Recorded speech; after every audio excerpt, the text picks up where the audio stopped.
بسم الله الرحمن الرحيم. إلى أهلي أبناء الغراف الكرام، حقيقة سمعنا بفتوى المرجعية الرشيدة بخصوص الفواتح، بخصوص الذبح والطبخ والتأخر في الفواتح. لذا أقول أنا كمسلم وابن لهذه المدينة، أقول علينا أن نطبق ما تريده المرجعية، لأن فتواها وقرارها بر في موقعه.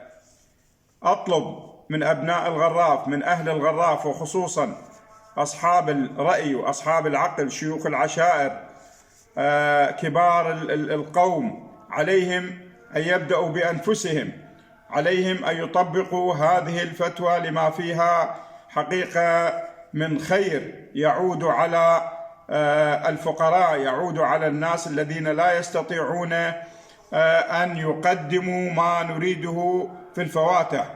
أيها الإخوة، صاحب الفاتحة رجل حقيقة قد يكون فقد عزيزا أو فقد أعزاء، وهو في وضع نفسي لا يحسد عليه.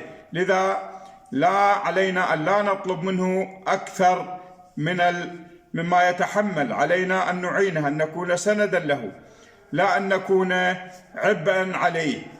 البعض حتى يزعل عندما لا يعطى شيء أو لا يجد مكان.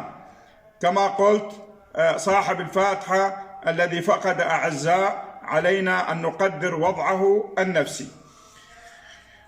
علينا أن نطبق هذه الفتوى كما طبق في مناطق أخرى حسب ما سمعنا، وخصوصا في قضاء الشطرة. ومن سن سنة حسنة حقيقة فله أجرها وأجر من عمل فيها.